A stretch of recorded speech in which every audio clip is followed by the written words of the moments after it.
존 F 케네디 대통령이 취임식 때 이런 말을 했다 그러죠. 나라가 여러분을 위해서 무엇을 해줄 것을 기대하지 말고 여러분들이 나라를 위해서 무엇을 할 것인지를 생각하십시오. 성숙한 사람의 특징이 뭘까요? 그것은 나의 울타리를 넘어서서 남을 생각할 줄 안다는 것이죠. 그리고 남을 위하여 배려한다는 것입니다. 성숙한 시민은 나라가 내게 해줄 것을 기대하기보다는 나라를 위해서 내가 할 수 있는 일들이 무엇인지를 생각하는 사람, 성숙한 시민, 국민이라고 생각이 듭니다.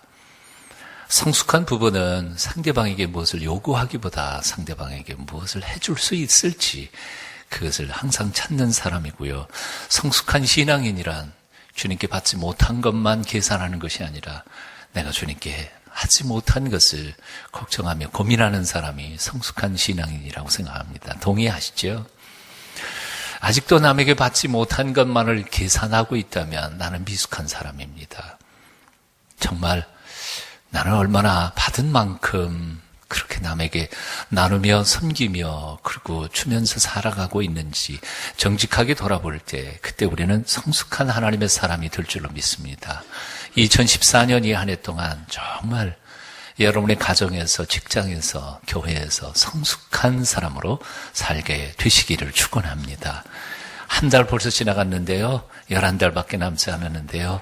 하지만 이 11달만큼만이라도 우리가 이 한 해 마무리 짓는 12월 달에는 내가 조금은 성숙했구나 하고 스스로 자기 자신을 기뻐할 수 있는 한 해로 살게 되시기를 빕니다. 떡국만 먹는다고 성숙한 건 아닌 것 같아요. 나이는 먹습니다. 하지만 나이 먹는 만큼 우리가 성숙할 수만 있다면 얼마나 좋을까요? 근데 나이 값을 못하는 어른들이 참 많거든요. 그래서 나이 값을 할 만큼 성숙한다는 것은 무엇을 의미할까요? 바로 마음이 커지는 겁니다. 마음의 그릇을 키우는 것이고요. 그래서 남의 울타리를 넘어서서 남을 이해하고 그리고 그 사람들을 위해서 이렇게 배려할 줄 아는 사람이 될 때 우리는 비로소 성숙한 사람이 된다고 말할 수 있습니다. 60 넘어도 70 넘어도 그저 저 밖에는 생각할 줄 모르는 사람이라면 그건 아직도 어린 사람이죠. 그러나 30밖에 안 됐어도 남을 배려할 줄 아는 사람이면 젊은 사람이지만 꽤 성숙한 사람일 겁니다. 여러분은 어떤 사람입니까? 예? 나이는 60, 70이 됐는데 아직도 미숙한 사람입니까?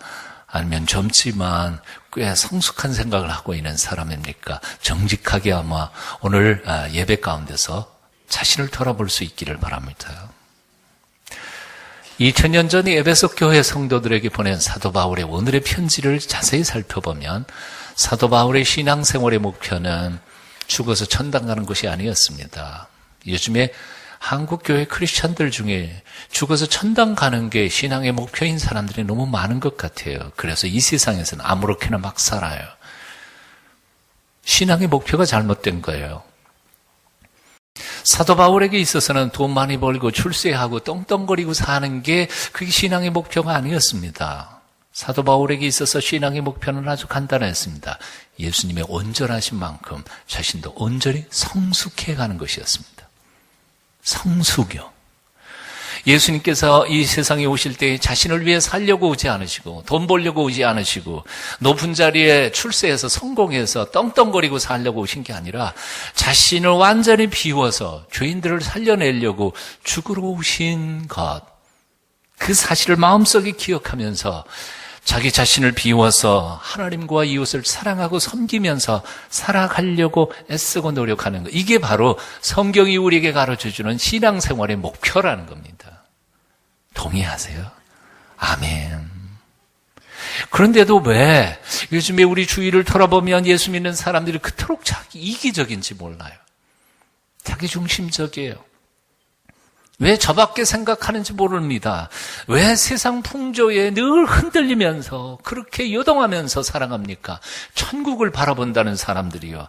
온 천지 우주 만물을 창조하신 하나님을 아버지라고 부르는 사람들이 왜 이렇게 꾀지지하게 삽니까? 사도 바울은 간단하게 미숙하기 때문에 그렇다고 말합니다. 아직 어려서.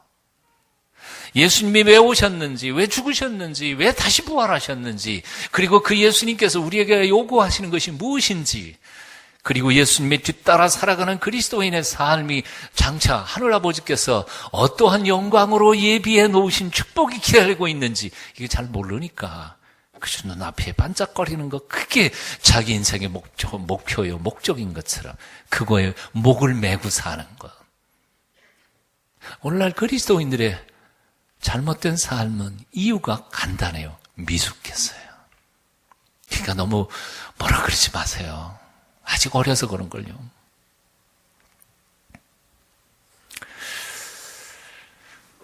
배워야 합니다. 사도 바울은 믿음으로 배우고 성숙해야 한다고 가르치고 있습니다. 조금 성숙한 게 아니라 예수님의 성숙하신 분량만큼 우리도 그만큼 커야 된다고 가르치고 있습니다. 오늘 13절은 이렇게 말씀합니다. 우리가 다 하나님의 아들을 믿는 것과 하는 일에 하나가 되어 온전한 사람을 이루어 그리스도의 장성한 분량이 충만한 데까지. 우리의 목표가 뭐라고요? 그리스도의 장성한 분량이 충만한데 거기까지 우리가 거기 성숙해야 된다는 거죠. 15절, 오직 사랑 안에서 참된 것을 하여 범사에 따라해 보십시오. 그에게까지 자랄지라. 얼만큼 크면 돼요? 동순교에서 1등 하면 돼요? 한국교회에서 1등 하면 돼요? 아니요, 그것도 부족해요. 예수님만큼까지. 신앙의 성숙의 목표가 바로 예수 그리스도 그분이시기 때문에 히브리서 기자는 이렇게 표현하고 있습니다. 우리의 사도시며 대제사장이신 예수를 따라해 보십시오. 깊이 생각하라. 누구를 깊이 생각해요? 바로 예수님을요. 왜냐하면 예수님을 어떤 분인지를 우리가 깊이 생각하고 어떤 수준으로 사셨고 생각하셨고 죽으셨고 다시 사셨는지를 깊이 생각하지 않는 한 우리는 그분을 따라갈 수 없기 때문에 우리 신앙의 목표는 예수 그리스도 그분의 수준까지 올라가는 것입니다. 그러므로 옆에 있는 사람하고 토토기 키재기 싸움 이젠 그만하라는 거죠. 너무나 많은 그리스도인들이 옆에 있는 형제를 경쟁의 대상으로 보고 있습니다. 그래서 나보다 못한 사람 보면 교만해집니다. 아이, 저 친구보다 내가 훨씬 낫지. 나보다 잘하는 사람, 돈 많이 벌고 또 꽤 유명해지는 사람들을 보면 시기 질투심에 속에서 발동합니다. 왜 하나님은 나한테는 안 주시고 쟤만 줘? 신앙의 목표가 틀리니까요. 우리 안에서 우리가 1등, 2등 해봐야 의미가 없다고 사도 바울은 가르치고 있는 거예요. 왜냐하면 우리의 목표는 너하고 옆에 있는 사람 이기는 정도가 아니고 주님을 닮아가는 높은 수준에 하나님께서 우리에게 요구하고 계시기 때문이라는 거예요. 우리끼리 1, 2등 다투는 건 무의미합니다. 이것을 잘 알았던 사도 바울은 이렇게 경고하고 있습니다. 우리의 목표는 옆 사람이 아닙니다. 옆 사람을 이기는 게 아닙니다. 여러분 교회에서 1등 하는 게 아닙니다. 우리 앞서가신 예수 그리스도 그분이 우리의 목표입니다.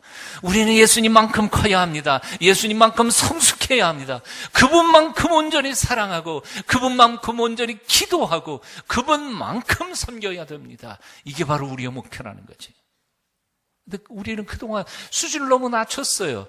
그래서 옆 사람보다 내가 이 정도는 잘한 거지. 그러고는 자족해요. 교만해요. 그리고는 나보다 앞서가는 사람 보면 시기질투에 어떻게 하면 깎아내리는가. 우리가 흠모하고 바라보아야 할 것은 옆 사람의 성취가 아닙니다. 옆 사람의 돈 많은 재산이 아닙니다. 그의 미모나 직함 혹은 직분이 아닙니다. 우리가 흠모하고 바라보아야 할 것은 바로 우리보다 앞서 가셔서 지금도 우리를 기다리고 계시는 예수 그리스도 그 한 분의 아름다운 얼굴입니다. 지금 뭘 보고 계세요 요즘? 자꾸 옆에 이렇게 끼웃거리면서 비교만 하고 살 겁니까? 아니면 그분의 얼굴을 바라보고 계십니까? 사실 사도 바울도 옆 사람을 바라보면서 살았습니다. 그래서 자신이 큰 사람이라고 착각했습니다. 왜냐하면 저기 집안이 뛰어난 집안이었거든요. 할아버지 때부터 돈 많은 부자였거든요. 공부 제대로 했거든요. 사도 바울만큼 공부한 사람 별로 없었습니다. 게다가 예루살렘의 종교 지도자들에게 그 막강한 배후에 있어서 예수 믿는 사람들을 언제든지 잡아다 가둬버리고 핍박할 수 있는 권한을 쥔 사람이었거든요. 그래서 그는 자기보다 큰 사람이 없다고 생각했습니다. 자신의 하나님을 가장 기쁘시게 해드리는 사람이라고 착각했습니다. 그러다가 오늘날 다메섹 도상에서 부활하신 예수 그리스도를 바라봅니다. 그리고 그분을 바라보면서 자기를 비교해 봅니다. 그리고 조금씩 성숙해 갑니다. 그러다가 보니까 고린도전서 15장에서 그는 이렇게 고백합니다. 나는 만삭되어 나지 못한 자 같은 자입니다. 즉 칠삭둥이 팔삭둥이입니다. 나의 나된 것은 오직 하나님의 은혜였을 뿐이었습니다. 그리고는 인생의 황혼기, 죽음이 다가오는 그 순간에 이르자 그는 믿음의 아들 디모데에게 이렇게 편지를 써보냅니다. 나는 부인 중에 괴수이요. 자신이 가장 뛰어난 사람이었던 것 같은데 예수 그리스도를 만나고 그분과 자신을 비교하기 시작하는 순간부터 고개가 숙여지지 않을 수가 없었습니다. 어두운 구석에서는 내가 깨끗한 줄 압니다. 하지만 빛으로 나오면 나올수록, 그 빛이 강하면 강할수록 우리 속에 숨겨져 있던 나의 부끄러운 모습들이 다 드러나게 되어 있습니다. 태양이신 예수 그리스도, 그분에게 가까이 가면 갈수록 우리는 머리를 쳐들 수 없는 얼마나 추악한 죄인인지를 우리는 자신을 발견하게 됩니다. 옆 사람을 보지 마십시오. 옆에 있는 형제와 자매들을 경쟁의 대상으로 생각하지 마십시오. 오직 예수 그리스도 그 한 분만 바라보십시오. 날마다 그분을 바라보며 겸손히 자신을 다듬어가는 성숙한 신앙인들이 다 되시기를 축원합니다. 다시 말씀드립니다. 우리 신앙생활의 목표는 누구라고요? 예수 그리스도 그분이십니다. 누구처럼 신앙생활의 목표가 돈 많이 벌고 11조 많이 내는 게 목표가 아닙니다. 출세하고 유명한 사람이 되는 게 우리 신앙생활의 목표가 아닙니다. 만일 출세하고 돈 많이 버는 것이 신앙의 목표라면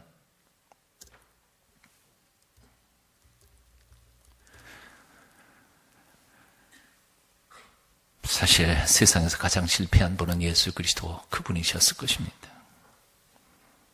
왜냐하면 그분은 출세를 한 적이 단 한 번도 없었기 때문이에요. 예수님께서는 이렇게 말씀하셨죠. 여우도 굴이 있고 날아가는 새들도 깃들일 곳이 있지만 인자는 머리 둘 곳이 없다. 예수님께서는 당신의 이름으로 집 한 칸 마련한 적이 없으셨다 그 말이에요. 만일 권력의 높은 자리에 앉는 것이 그것이 신앙의 목표라고 한다면 사도 바울도 사실은 실패한 사람입니다. 누구보다도 많은 지식을 가졌고 돈을 가졌던 사람이고 정치적 배경에 빽이 있었던 사람인데 그의 노후는 어떻게 됩니까? 한평생 다메섹에서 부활하신 예수님 잘못 만나가지고 거지처럼 유리방황하다가 결국 늙음하게는 로마 옥중의 감옥에 갇혀버리고 결국은 참수형, 칼에 목이 잘리는 참수형으로 세상을 떠납니다. 세상적인 기준으로 봤을 때 베드로가 성공했습니까? 야고보가 성공한 사람이었습니까? 사도 요한은 어떻습니까? 세상 기준으로 봤을 때 이 모든 사람들은 다 실패한 사람들이었습니다. 하지만 역사상 어느 누구도 그들을 실패했다고 여기지는 않습니다. 왜냐하면 그들의 신앙의 목표는 출세도 아니고 돈 버는 것도 아니고 권력을 쥐는 것도 아니라 오직 스승 되신 예수 그리스도의 삶을 배우고 따라가는 삶이었기 때문이었습니다. 그들은 스승이신 예수님의 삶을 본받아 기꺼이 자신을 비워 남들을 섬기는 삶을 마지막 순간까지 살아갔던 것입니다. 잠시 후 사라질 재물을 모으거나 잠시 후 놓을 권력들을 쥐려고 몸부림치기보다는 영원한 천국을 바라보며 자신을 불태워 이웃을 사랑하며 살다가 지금 이 순간에는 하늘아버지의 나라에서 안식을 누리고 있기 때문입니다. 믿으세요? 사도 바울은 이 사실을 너무나 잘 알았기 때문에 예전에 자랑하던 세상의 모든 자랑거리들을 배설물로 여기고 그는 이렇게 고백합니다. 그리스도를 아는 지식이 내게 가장 고상함을 인함이라. 왜 예수님을 믿으십니까? 돈 좀 더 벌어보려고요? 전능하신 하나님의 능력을 힘입어서 출세 좀 해보려고요? 그건 신앙의 목표가 조금 잘못됐어요. 네? 물론 잘 되고 형통하는 길로 인도하시는 그건 부수적인 거예요. 주시면 너무너무 감사하고 안 주셔도 그래도 감사하고. 여러분의 신앙의 목표는 무엇입니까? 왜 주일마다 하나님 전에 찾아 나오십니까? 찰나적인 것들, 잠시 잠깐이면 다 놓고 떠나가야 할 것들, 그런 것들을 소유해보고자 하는 세상적 소원에 너무 목을 매지 않기를 바랍니다. 온전히 성숙해서 주님을 닮은 사람이 되기를 갈망하십시오.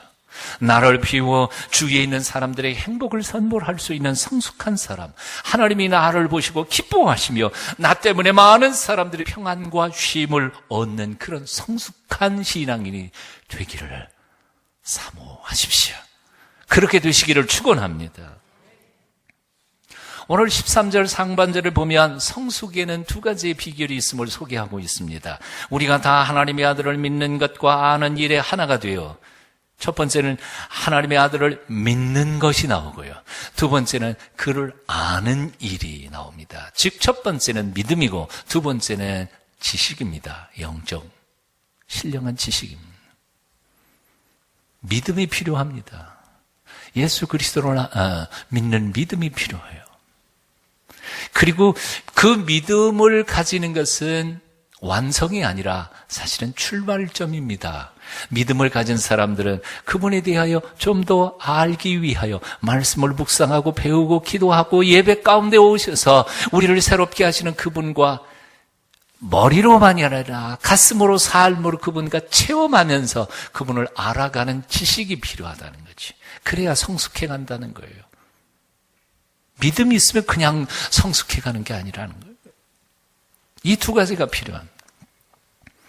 주님을 믿는 믿음, 그리고 그것으로부터 시작되어 가지고 그분을 알아가는 신령한 지식, 그것이 쌓여져 갈 때 우리는 성숙한 하나님의 사람들이 된다는 거죠. 자, 그렇다면 첫 번째 믿음부터 생각해 봅니다. 믿음은 어디서부터 오는 것일까요? 에베소 2장에 보니까 믿음은 하나님이 주시는 선물이라 그렇게 되어 있어요. 그러니까 신학책을 많이 읽으면 신학 박사학위 15개를 얻으면 믿음이 생기는 게 아니고 하나님이 믿음 주셔야 주시는 거예요. 근데 그 하나님이 언제 믿음을 주시느냐 그 말이에요. 간단히 말하면 영이신 예수 그리스도를 인격적으로 만나는 순간 믿음의 씨앗은 내게 뿌려지는 것입니다. 다시요. 영이시니까 우리가 눈에 보이지 않습니다. 그분의 말씀이 내 귀에 들리지 않습니다. 하지만 마음과 영혼의 눈이 열리고 마음의 귀가 열려서 그분을 영적으로 딱 인격적으로 만나는 순간 내 속에, 내 영혼 속에 믿음의 씨앗이 뿌려진다는 말입니다. 이것을 존 윈버는 파워포인트라고 표현했어요. 환희의 순간이라. 죄 많은 인간이 하나님을 어떻게 만나요? 만날 수 없잖아요. 근데 만나게 허락하신 것이 하나님의 축복인 거예요. 죄 많은 인간이 하나님을 만나는 순간 얼마나 환희가 있겠어요? 얼마나 놀랍겠어요? 세상에 내가 하나님을 보다니. 모세가 가시덤불 불꽃에서 하나님을 만나고 이사야가 성전 예배 중에서 거룩한 구름 속에서 하나님의 영광을 본 것처럼 에스겔이 이상죽의 성전 안에 여호와의 영광이 가득한 것을 보고 사도 바울이 다메섹 도상에서 부활하신 주님을 만난 것과 같은 그런 체험, 그 환희의 순간, 영적 체험의 순간, 그것이 바로 믿음의 출발점이라는 것입니다. 그게 있어야 한다는 거예요. 여러분 오해하지 않기를 바랍니다. 이런 체험은요, 사람마다 다 틀려요. 색깔도 틀리고 모양도 틀리고. 어거스틴 같은 경우에는 굉장히 감성적인 사람이었죠. 그래서 감성적으로 하나님 다가오셨습니다. 그가 타락해서 함부로 살아갈 때 그 옆집에 있는 꼬마 아이가 찬송가 부르는 소리를 듣는 순간 그의 영혼 가운데 성령께서 감동을 주시어서 그 찬송가 소리가 하나님의 음성으로 바뀝니다. 그래서 하나님 앞에 통곡하고 삶을 바꿉니다. 어떤 사람은 성령의 은혜, 그야말로 벼락이 떨어진 것 같은 경험을 하기도 하고 불을 받은 것처럼 경험하기도 하고 그런 경험도 하지만 모든 사람이 다 똑같아야 되는 건 아닙니다. C.S. 루이스라고 하는 사람, 그 양반은 본래 불가지론자였고 무신론자였습니다. 철학자였습니다. 그런데 그는 하나님을 만난 이야기를 이렇게 얘기하고 있습니다. 나는 어느 날 런던에서 버스를 탔습니다. 그리고 집까지 가는 동안이었습니다. 무슨 일이 일어난지 난 모르겠습니다. 하지만 버스를 탈 때에는 나는 크리스찬이 아니었습니다. 하지만 버스를 내리는 그 순간 나는 그리스도인이 되었다는 사실을 나는 알았습니다. 하늘과 땅, 그것을 지으신 창조주 하나님이 나의 아버지인 것을 고백하게 됐습니다. 내가 무슨 벼락을 봤거나 뭘 맞아껐던 것 전혀 기억 못합니다. 하지만 나는 나의 이성을 통해 내게 다가오신 하나님과 버스 안에서 그분을 만난 것은 틀림이 없습니다. 여러분, 이성적인 사람은 이성적으로, 감성적인 사람은 감성적으로, 영적인 사람은 영적으로 우리에게 다가오셔서 우리를 만나주시는 하나님의 만남이 있다는 겁니다. 형태와 색깔이 다르다 할지라도 분명한 사실은 이 어떤 형태로든지 내가 영으로 우리 가운데 오시는 예수 그리스도를 만나기 전까지는 믿음은 내 속에 생기지 않는다는 거예요. 사랑하는 여러분, 2014년 이 한 해 동안에 이런 경험이 없었던 사람은 꼭 주님을 만나시기를 축원합니다. 꼭 주님을 만나셔야 돼요. 만나지 않고 신앙생활하는 것은 자기 속임수예요. 다른 사람들 흉내내요. 흉내만 내는 거예요. 어떻게 만날 수 있을까? 성경에 비결이 나와 있어요. 나를 찾고 찾으면 만나리라. 예레미야서 29장 13절, 너희가 전심으로 나를 찾고 찾으면 나를 만나리라. 하나님이 약속하셨습니다. 시간 내셔야 합니다. 경건하게 무릎을 꿇고 겸손하게 여러분의 거실이 됐든 침실이 됐든 아니면 이것도 저것도 마음이 워낙 요란해서 안 되겠으면 기도원이라도 올라가든지 아니면 새벽을 깨우든지 하나님하고 1대1로 씨름 좀 하셔야 된다 그 말이에요. 가만히 있으면 믿음이 들어오기를 기다린다고 해서 기도로 들어오는 게 아니라고요. 열망하십시오. 나도 하나님 만나고 싶습니다. 하나님, 나 만나주세요. 어떤 형태로인지는 모르지만 내가 그 믿음의 확신을 가질 수 있게 해주세요. 자, 영신 예수 그리스도를 만나는 사건, 파워포인트, 환희의 순간, 이것은 성숙의 첫 발짝일 뿐, 그것이 전부는 아닙니다. 어떤 사람들 그거 끝! 그러게 버려요. 그래서 성숙하지 않아요. 분명히 경험은 있고 확신은 있고 성경이 체험은 있는데 형편없는 삶을 세상 사람들하고 똑같이 살고 있는 사람들이 얼마나 많은지 모릅니다. 그건 출발일 뿐입니다. 은혜의 첫걸음일 뿐입니다. 이제부터 뭐 해야 돼요? 성숙해야 합니다. 주님을 알아가는 지식을 쌓기 위하여 하나님께서 우리에게 주신 두 가지의 선물이 있습니다. 첫째는 말씀이고 두 번째는 기도입니다. 말씀은 하나님께서 우리에게 당신을 드러내시는 계시의 선물입니다. 계시의 통로입니다. 하나님의 말씀이 없이는 우리는 하나님이 어떤 분이신지 모릅니다. 왜 우리에게 오셨는지, 무슨 일을 하셨는지 우리는 잘 모릅니다. 물론 책 읽어서 머릿속으로 이해는 될는지 모르지만 그게 믿어지지 않습니다. 계시의 말씀을 날마다 읽고 묵상하며 그 말씀 속에 나타난 가르침을 배우며 그대로 살아가려고 노력할 때 비로소 그분은 당신의 모습을 우리에게 보여주시는 것입니다. 그래서 베드로전서 2장 2절은 이렇게 말씀합니다. 갓난아이들 같이 순전하고 신령한 저절을 사모하라, 사모하라. 이는 이로 말미암아 너희로 구원에 이르도록 자라게 하려 함이라. 오늘도 꼬마아이 우리 100일 조금 지났다는데요. 얼마나 이뻐요. 참 신기한 게 있어요. 예, 엄마 뱃속에 나오자마자 눈도 못 뜨는 게 제일 먼저 찾는 게 뭐죠? 엄마 젖. 왜요? 살라고요. 그거 못 먹으면 죽을 줄 지도 아니까. 오늘날 그리스도인들이요, 생명의 양식인 하나님의 말씀을 찾지도 않고 저 혼자 잘 살 것처럼 착각하고 있어요. 거북이는 300일을 안 먹고도 견딘다, 그러죠? 600일을 하나님의 말씀을 안 먹고도 펄펄하게 살아있는 크리스찬들이, 난 그게 산 건지 죽은 건지 잘 모르겠어요. 겉은 살았다고 펄펄거리지만 그건 죽은 것 같아요. 요한복음 5장 39절에서 예수님 말씀하셨습니다. 너희가 성경에서 영생을 얻는 줄 생각하고 성경을 상고하니고 하거니와 이 성경이 곧 내게 대하여 증거하는 것이로다. 말씀이 무엇입니까? 예수님께 대한 증거입니다. 계시입니다. 그래서 예수님을 알기 위해서, 배우기 위해서는 우리는 날마다 말씀을 묵상해야 합니다.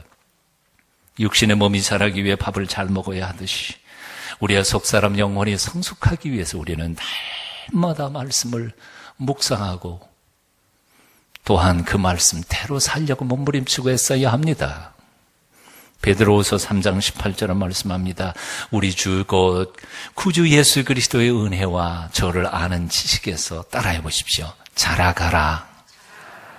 성숙해가라는 말이에요.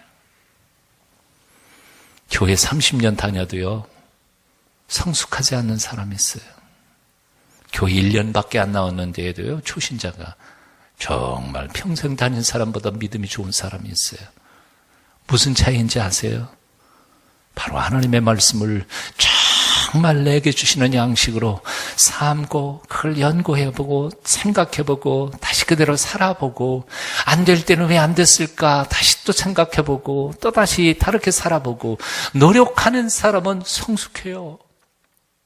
성숙할 수밖에 없어요. 세상에 가장 서글프고 답답한 일이 뭔지 아세요? 아이가 태어났는데 자라지 않는 거예요.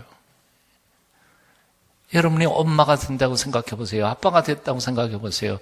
아이가 태어나는데 10년이 됐는데도 아직 1살짜리 몸과 생각을 가지고 있다면, 20살이 됐는데도 아직도 유치원생 5살, 6살짜리 얘기만 하고 있다면, 말하는 게 그렇게 어리숙하고 생각하는 게 어리숙하고 몸이 그렇게 조그맣다면 얼마나 가슴 복장 터지는 일이에요. 예수 그리스도께서 우리의 영적 모습을 바라보면서 통곡하고 계시지 않는지 자기 자신을 한번 돌아봤으면 좋겠어요. 우리의 성숙을 위해서 하나님이 우리에게 주신 두 번째 선물은 기도입니다. 하나님이 자기의 계시의 통로로 우리에게 말씀을 주셨다면 기도는 그 통로로 하나님과 직접 만나는 대화의 자리입니다. 말씀을 이론이라고 말한다면 기도는 그 실천입니다. 말씀이 하나님께 대하여 배우는 것이라고 한다면 기도는 그 하나님과 직접 체험하여 만나는 행위입니다. 이 둘은 서로 보완되는 것입니다. 말씀 공부 없이는 온전한 기도를 할 수 없고 기도 없이는 말씀을 깨달을 수 없습니다. 날마다 순간마다 기도의 무릎을 꿇으십시오. 그리고 기도 속에서 말씀의 주인이신 그 하나님을 만나십시오. 그리할 때 예전에는 읽어도 무슨 뜻인지 하나도 깨닫지 못하던 성경 말씀이 새록새록 깨달아지고 깜깜했던 하나님의 말씀이 비추오는 태양 광선처럼 적나라하게 이런 뜻이었구나 깨닫게 될 것입니다. 말씀에 기록된 기적들이 기도할 때 나의 현실 속에서도 기적처럼 나타나는 것을 체험하실 것입니다. 말씀에 약속된 놀라운 축복들이 오늘 우리의 삶의 구체적인 현장 속에서도 나타나는 것을 체험하시게 될 겁니다. 어떻게 하실래요? 기도 쉬었던 분들은 다시 기도를 시작하십시오. 아직 시작도 못하셨던 분들은 기도를 한번 시작해 보십시오. 오래전 기독교 상담 잡지에 하나님의 전화라고 하는 간증이 실린 적이 있었습니다. 주인공은 켄 가업이라고 하는 미국의 아주 유명한 상담학 교수이자 상담 전문가였습니다. 그는 자기 상담실을 운영하면서 워낙 사람들을 많이 위로하고 격려하고 효과가 나타나니까 TV 프로그램에도 초청을 받아가지고 자기 나름대로의 TV 프로그램을 안내를 하면서 TV를 통해서도 많은 사람들을 상담하고 그들의 삶을 새롭게 변화시켜 주었습니다. 하지만 정작 자기 자신에게는 자기 직업이 확신이 들지 않았습니다. 내가 꼭 죽을 때까지 꼭 이 일을 해야 되나? 그렇게 갈등하고 있던 중에 친구의 전도를 받아서 교회에 나오기 시작했습니다. 교회에서 새가족 성경 공부를 하면서 기도에 대하여 배웠습니다. 아, 기도할 수 있는 거구나. 그래서 그는 새가족, 새신자로서 하나님 앞에 자기 직업에 대하여 기도를 시작했습니다. 하나님, 나 정말 이 직업 계속 해야 될 겁니까? 말아야 될 겁니까? 그러던 어느 날 아이들을 데리고 시장에 있는 아이스크림 가게에 갔는데 자기는 마음속에 복잡한 생각이 있으니까 들어가고 싶지 않아서 아이들에게 돈을 주면서 이렇게 말했습니다. 너희들끼리 들어가서 아이스크림 먹고 싶은 대로 다 사 먹어. 아빠는 조금 있다가 들어갈게. 그리고는 아이스크림 가게 앞에 주차장에 차를 세워놓고는 가만히 앉아서 생각하다가 그래 맞지. 기도 한번 하자. 그리고는 또 이렇게 기도를 했습니다. 하나님, 이 상담 꼭 해야 됩니까? 하지 말아야 합니까? 제가 이 직업을 계속하기를 원하신다면 사인 좀 보여주십시오. 뭐 증거를 좀 보여줘야 제가 할 건지 안 할 건지를 알 거 아닙니까?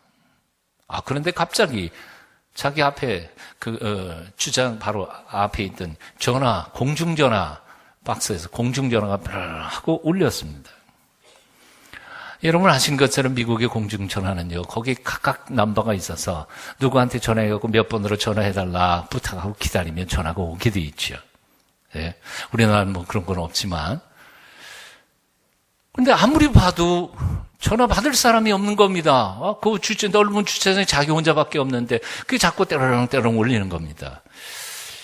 뭐 누가 있겠지. 그러고는 다시 자기는 또 기도를 해보려고 하나님 증거를 보여. 근데 또 따라랑 하니까 이 신경이 쓰여서 기도를 못 하겠습니다. 그래서 할 수 없이 가가지고 전화 박스에서 전화를 받습니다. 여보세요. 그런데 저쪽에서 무슨 소리가 들려냐면 혹시 켄 가업 선생님 아니십니까? 기겁을 한 거예요. 자기가 애들 데리고 아이스크림 먹으러 온지는 아무도 모르는데. 그래서 놀래서 아니 내가 여기 있는 걸 어떻게 아셨습니까?